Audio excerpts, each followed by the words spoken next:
I hate doing this already. Okay, we're here reacting once again to my Premier League predictions. I really just don't want to make this video. I think I literally felt this the same time last year. Like, I just did not want to react to these. I have put this video off, not only because I'm embarrassed by my predictions, but because I wanted to wait until the Champions League final. And would you believe it? Man City won it. At long last, they won the Champions League, beating Inter and completing the treble. Now, I put off this video mainly because I wanted to talk about the Champions League as well, because I feel like with the whole season over, there's more to talk about now, and there's more to talk about for the future. But yeah, Man City won. Man City won the treble. I'll be honest, I don't know how to feel about it, because on one hand, history was made, right?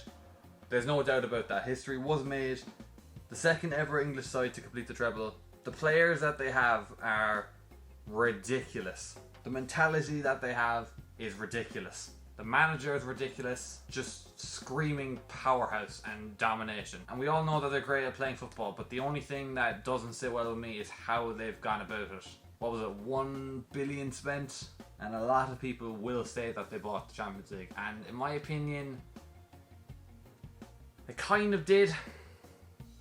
But if you look at some of the net spend on other clubs, like Man United and I think Chelsea or Liverpool, they've spent more, or their net spend is more. Which I don't know how that's possible, to be quite honest. I can genuinely see them going on next year to do the quadruple. And it's sad to see because I don't want them to do it. And I like some of the players that play at City. Like Kevin De Bruyne especially is my favourite player to watch in the Prem, other than West Ham players. So it's not as if I don't necessarily like the players, I just don't like the whole thing of City just buying everything, really. Like, they could easily go on to win the quadruple because they just don't look like slowing down. Some players are rumoured to leave, like Gundogan and Silva, but like they're only going to find replacements. Like, it's not as if they're not going to just go and buy a couple of new players. And the likes of Haaland, who in his first settling season scores over 50 goals in all competitions. It's a long day. It's a long day for football. But anyways, so on screen you're seeing my predictions and the league table, and straight off the bat, oh god. The obvious thing to point out is what I've just discussed. Man City win the league. Shock. To be honest, I don't think it's much of an achievement putting City first. I'm not sitting here claiming that I know ball by just whacking City up top. I really wanted Arsenal to win the league. As much as they're a London rival, right, I still wanted a different team to win other than City. But when it came to the latter stages of the season, they crumbled. Arsenal just crumbled under pressure, and it's sad to see. It was actually really sad to see because I really like some of the players. But I think it's just down to the fact that they have a really young squad. I think the youngest average squad age in the league. And they don't have players used to winning trophies. Like, they don't have players used to going all the way to win trophies. And it's annoying because I genuinely did think that they would win. Did they bottle it? Yeah.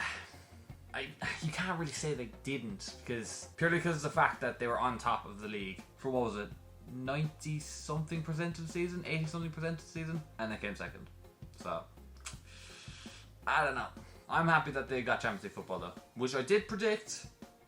You can back me with that one. Man United back in the Champions League spots. They had a bit of a roller coaster season, to be honest, as did a few clubs, but Man United had a shocking start to the season. What was it? 3 losses on the bounce, including 4-0 Brentford and a couple of other, I can't remember what the other 2 were. But beating Liverpool at home, that kick-started their season. And the players like Casemiro, Rashford coming on a different form of smoke. Like, they do deserve top 4, realistically. And the Carabao Cup to their name. I heard some people say that this season wasn't as good of a success for Ten Hag as people should have expected. But to be fair, top 4 and a trophy in his first season, that's not bad. Similar enough to Newcastle, like top 4 and the Carabao Cup final, from the position that they were in, that was a good season. And I'm really happy they got top 4. I think I said at the start of the season that they'd be challenging for Europe. I didn't necessarily know whether that would be top 4, but I'm happy they got it. And I'm very excited to see Champions League football at St James's Park. Like, that place will be hopping. Liverpool had the definition of a roller coaster. Like, they had such good results in the league and Champions League. But then you look at some of the results in the league, like Bournemouth and Forest. Yeah, it's been a roller coaster for Liverpool. And in my opinion, I didn't think that they did deserve top 4. They showed a good run of form towards the end of the season. I think next season will be a better season for them. I also think they can probably win the Europa League as of right now. I'm happy for Brighton. As much as I don't really like some of the players and don't like how they beat us every fucking time, and they're just really tough to play against. They play really nice football, and it's annoying. But yeah, happy to see them go on a European tour now.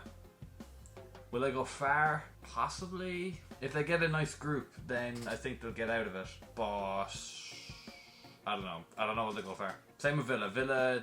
Villa did well to get Conference League. The likes of Watkins showing what he can do at the end of the season. Ramsey as well. Ramsey's a really good player. And they could probably go on to win the Conference League. They could be one of the favourites. Don't really know who's in the Conference League as of right now. But I reckon they'll do well there, especially under Emery. Do I really have to talk about this next one? Why did I predict them to get third? Do you know what I did? I put faith in them. I put faith in Spurs. And look what happened. They absolutely reek. And do you know what? They deserve it. As you can tell, I'm not a Tottenham fan at all. But yeah, Tottenham stink. I hate them with a passion. Kane should have left. Without question, he should leave. He should definitely leave now. I reckon Man United. Man United is probably the best move for him. Or Madrid. Why did I predict Wolves to get 9th? They're so just average. I'm glad Brentford had a good season instead of Wolves, because Brentford are just stronger in most senses, goal scoring wise, defensively. And I am slightly annoyed that they missed out on European football. I feel like in some senses they deserve it more than Liverpool, to be honest, because I feel like they're more consistent. It's going to be interesting now what they'll do next season, because Tony's going to be missing until January, I think. Same with Fulham. It's going to be interesting what Fulham will do. Oh, I predicted them to get 19th, you know. Yikes. I think that was my worst prediction, to be honest. Fulham getting 19th and jumping up 9 places compared to what I said. I just genuinely didn't think they had enough Premier quality. But the likes of Palhinha, Willian, Mitrovic, yeah, they smashed it, to be fair. Palace is kind of having a hero their season. The likes of Eze, man. Oh my god. Eze, Elise, ballers, I'm telling you. Chelsea 12th. I said 5th. I said they wouldn't get Champions League football, and they didn't get any European football. Wow, they stink. Oh my god, they had some shocking results.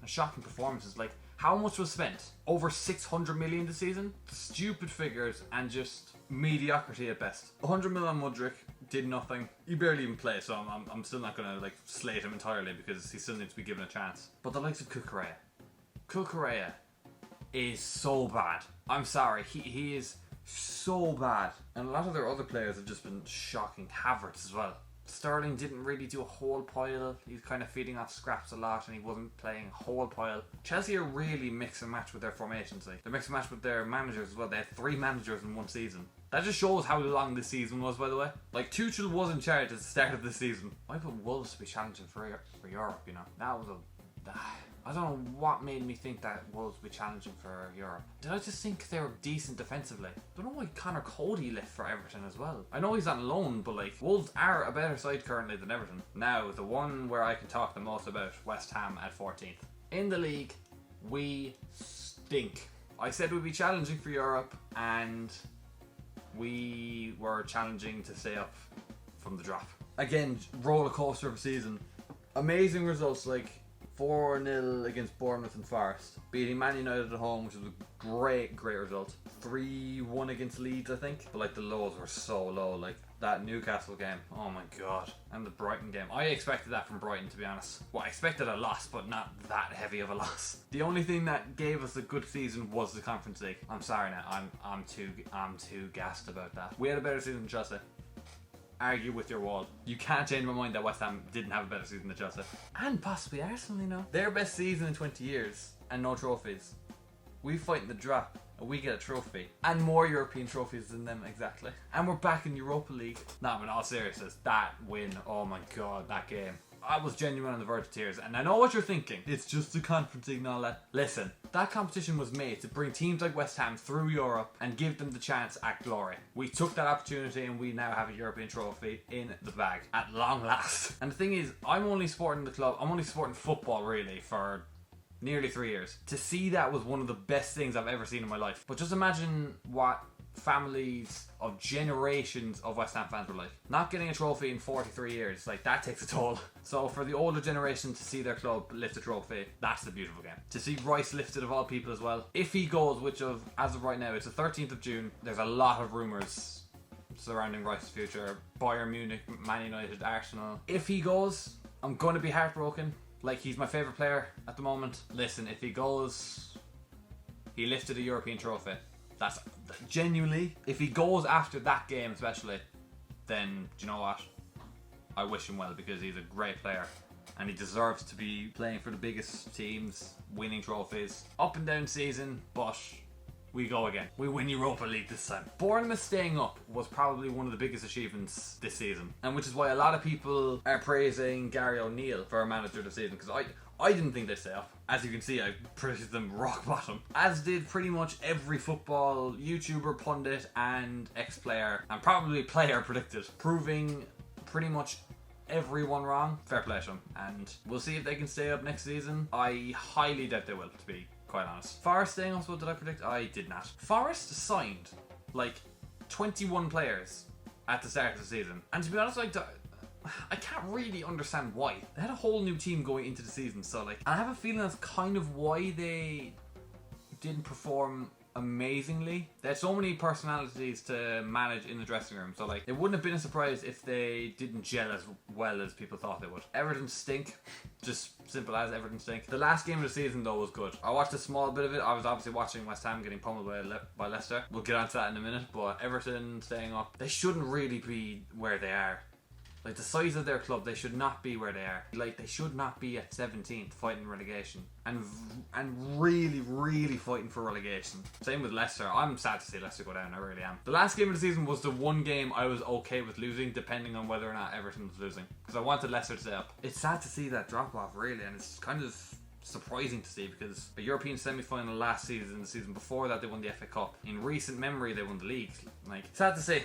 Sad to see, really. Where did I predict them to get? I predicted them to get mid-table. I do not know football. I hate making these videos because it just shows how poorly my ball knowledge has developed. Leeds have gone down as well. One of the hardest decisions, I think, was Leeds safety. In my head, it was literally a flip of a coin on whether Leeds would stay up or not. To be honest, they just didn't have enough good results. They didn't have enough prem quality, but the quality they did have was good. Like Nonso, Aronson, Tyler Adams, they have good players. Like, and like, Leeds were not an easy team to face a couple of years ago. Like, they were lethal on the counter. They were outrunning teams left, right and centre. And kind of similar for Southampton. I didn't really expect them to put in a massive shift, but at the same time I did kind of expect them to stay up. I'd kind of considered Southampton to be the team sort of floating around relegation spots, but never really being threatened by it. But they just got pummeled left, right and centre. So that's that, I think.